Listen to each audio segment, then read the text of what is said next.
Okay, this is the residents' rights, wandering, and abuse presentation. The first thing that I'm going to do is go over Code Wander when we have a missing resident or we think we have a missing resident.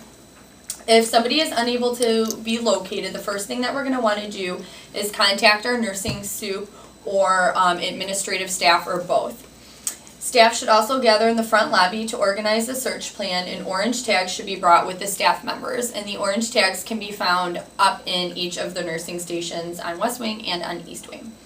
Staff is to begin their search systematically, which means that they're going to go in opposite directions around the facility, going in each bathroom and in each resident's room. After each room has been searched, you're going to want to put one of those orange tags on the doorknob. That's just to indicate that the search has been completed. The location and the time that the resident was last seen should also be determined, and that area should be secured, not allowing anyone into it after the room has been searched. And the resident's room should also be secured, whether or not that was the last place that they were seen by staff members. And lastly, resident's family or their designated representative should be notified that the resident is missing. And if the resident is not able to be located within 10 minutes, the police should be called to obviously assist in your search. A couple of things to note for elopement and wandering. It's important to know why some of our residents might wander, and usually it's because of exercise, a calming stress reliever, or out of habit. It becomes unsafe when it could cause harm to themselves or it impacts the quality of their daily life. Elopement is when a resident has successfully left our facility being undetected. Some reasons for elopement are agitation, stress, disorientation, a pattern or history, and of course our most at-risk residents are those who are cognitively impaired, a new admit, those with a history of exit-seeking behaviors, and those who also have upcoming special events.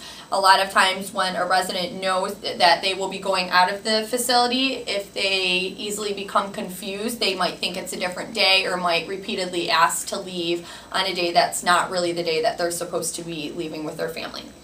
Our role as staff and professionals is just to communicate any behavior changes that we see to our nursing soups or our supervisors in general, make sure that all equipment is working efficiently and effectively, know our plan of action for Code Wander, go through the code. They're located in reception, they're located in each administrator's office, they're located in the nursing supervising stations. And know our safeguards, so any pictures, know what the Wander Guard looks like, know who has them, and also our door locking mechanisms. Residents who are at risk for elopement need to be obviously identified by the team, and your role is crucial in recognizing this as it could obviously save their life. Piggybacking off of this is residents' rights. Everyone, if they would like to get a copy of these, you can see Allison or I, this is the summary of residents' rights. Each resident receives one of these copies in their admission packet that Allison and I go over when somebody is admitted either for short-term rehab or for long-term care to the facility.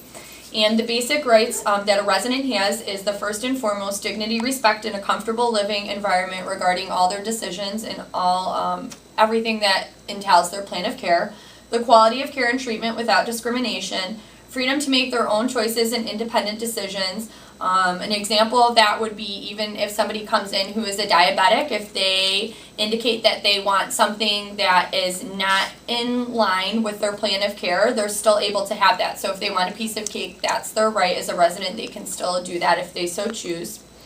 The safeguard of their property and money. If something is missing or damaged, a report should be filled out immediately, given to your supervisor or given to Allison and I if we're in the building on that day. And in terms of safekeeping, Allison and I have access to keys. There's in each resident room a drawer that can be locked, and we have the keys to that so that their personal belongings can be kept safe. Safeguards in admission, transfer and discharge, privacy and communication, so abiding by our HIPAA agreements. Participate in organizations and activities of their choice is always a resident's option. And an easy to use and responsive complaint procedure system. So if a resident approaches you with a concern or a question or a complaint, it should be dealt with in a professional, accordingly manner and passed down to the correct components of the IDT team. And exercise all of their rights without fear that something may happen. They shouldn't be fearful of coming to any one of us as staff members if they have a concern or a question. Something else to note is that we, as a facility, have something that we call an ombudsman, and this is somebody who's appointed by the government to investigate individual complaints. So if a resident has a concern or a complaint and they want to take it farther than the IDD here or than Allison or I, they have the ability to contact. Her name is Pat Levesey, and her info is up front right at the time clock where you punch out on the bulletin board. And basically a resident can get a hold of her, or even staff can get a hold of her to come in and kind of, be another advocate for the resident. And then just to follow up, a couple of questions that we would just ask in wrapping up the rights would be if a resident needs to have their blood pressure taken and they're on blood pressure meds, do they have the right to say no to this, or do they not? They do. Yes, okay. And once an individual enters a nursing home, sometimes it's believed that they would lose their rights. Is this true? Yes. It's true that they would lose their rights? No, they would feel like they don't have their rights. Right. But they do. And if a resident has food left on their face after a meal, is this a violation of their rights? Yeah, it's considered a dignity issue. And then, of course, the other one that we had to go over was the diabetic question, but we already addressed that. And so that's it for me. All right. In addition to the residents' rights, in the admission booklets, we also have this little pamphlet called Handling Concerns About Care and Service in Nursing Homes. And so I will be going over the abuse portion of the in-service. So in here, it gives brief definitions of physical abuse, mistreatment, and neglect for families and residents to read. It also gives a step-by-step procedure if they would need to file a report. It gives them how to do it, and in the back it gives various hotlines for families or residents to call if they feel that we have not done our part in this. So, a general definition of abuse is willful infliction of injury, unreasonable confinement, intimidation, punishment with resulting in physical harm, pain, or mental anguish. Also includes deprivation of goods needed to maintain physical or mental psychosocial well-being. So there's different forms of abuse. There's physical abuse. We're familiar with that. That's hitting, pinching, biting, things like that.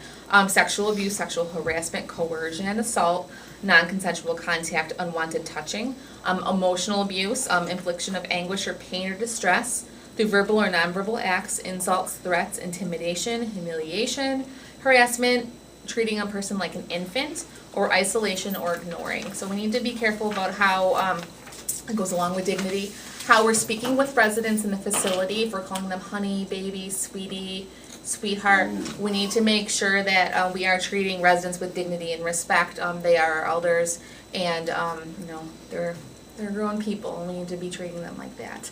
Other forms of abuse: neglect, failure to provide reasonable care, such as food, bathing, clothing, personal hygiene, or medical care. Financial abuse, that's on the rise now, not as well known, which would be improper use of funds, property, assets, cashing checks without permission, forgery, coercing signatures, involuntary seclusion, keeping a resident confined in their room, or if they're down in the corner of a hallway. We just need to make sure that we are aware of where residents are, and we need to keep everyone involved in the communication open as to why a resident is in a certain place of the building.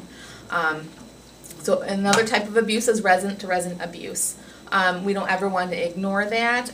If we're seeing that, hearing that, know of it, immediately talk to your supervisor so we can rectify it, so we can figure out what is happening and how we can problem solve it to make the environment the safest that it can be. So what's your role in all of this? Basically, your role is, if you hear of abuse, suspect it, see it, immediately tell your supervisor and begin an abuse investigation.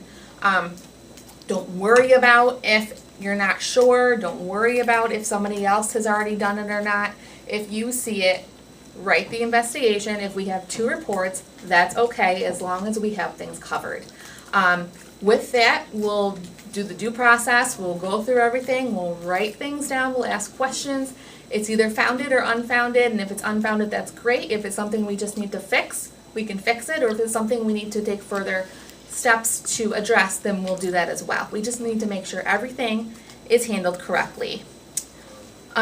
What we can do for ourselves is staff education on signs of burnout, signs what can lead us to be stressed, what we can do to help each other, because sometimes our head's not in the right spot when we come to work, or we're stressed about something, and we could say something, do something, rush somebody, and not mean to do that. But it can happen. So we just need to make sure that we help each other in this process as well. So we're doing what's best and still creating the safest environment that we can. We need to recognize residents with needs and behaviors that could lead to potential abuse. If a resident does something repeatedly, or if they're striking out at you, or if they're biting or spitting and they don't know if they have dementia, they might not know what they're doing. However, we need to be aware of how we're reacting to them. We need to always make sure that we are doing what's best for the resident, we're doing what's best for the families, and still creating the safest environment. If we're suspect of anything, again, go to your supervisor and start a report. So be aware of physical locations in the facility that might make abuse or neglect more prevalent. Again, those are your back hallways. If you're in the west wing, all the way down the end of the hallway. Just make sure that everyone is aware where people are, and just make sure everyone keeps that communication open. So we're just aware of the surroundings and the environment. So things to think about. Just a little self-reflection sometimes works, and it goes a long way. Take a second, 30 seconds, calm yourself down, and then re-enter a situation. If you have to stop care, I have this in a lot of my care plans. If something is happening and you feel like you are not in control, or if you feel that you need extra help, go help somebody, ask for help, stop, and then come back again. Just to make sure that you are still following protocol and you are doing what's best for the resident and you are doing what's best for the families. So takeaways, report observations to your supervisor. Always do that. If you're questioning it, talk to your supervisor. They'll be able to guide you next steps and what to do. Or Aaron or I, and we can help kind of figure out where we need to go from there. So really, we just need to create the safest environment because our role is crucial for residents and families, and they really do depend on us. So any questions regarding? Well, Yes. my mom is here now. Mm-hmm. She's been here since Valentine's Day, almost a year and a half. And some of the patients at her table wonder where she is. I said, she's probably going to eat in her room, or she'll probably come down for supper. Mm-hmm. And that's okay. That's her choice. She makes her own decisions. Yeah. And that's something that we want to keep her doing, because she can make her own decision, and that comes down to her right. Yeah. And the dignity, and what she chooses to do, that's okay. And I have told her several times if something's wrong with the food, because we have alternates in the kitchen for what she might like. Mm-hmm. Or if she wanted the peanut butter and jelly sandwich, Mm-hmm. or something like that. Yeah. We'd be more than glad to fix it for her. Absolutely. It comes down to choices. We provide residents with choices Yeah. and various things that they could have in place of something. So no one is forced to eat a certain type of food. No one is forced one specific meal. Because They I can noticed always you have don't care for the crab cakes too much. It bothers her so much. Yeah. So that's, we can definitely address that with her. Yeah, because Yeah. I have told her if you got any problems, we're here for you. Absolutely. Absolutely. I mean, you summed it up.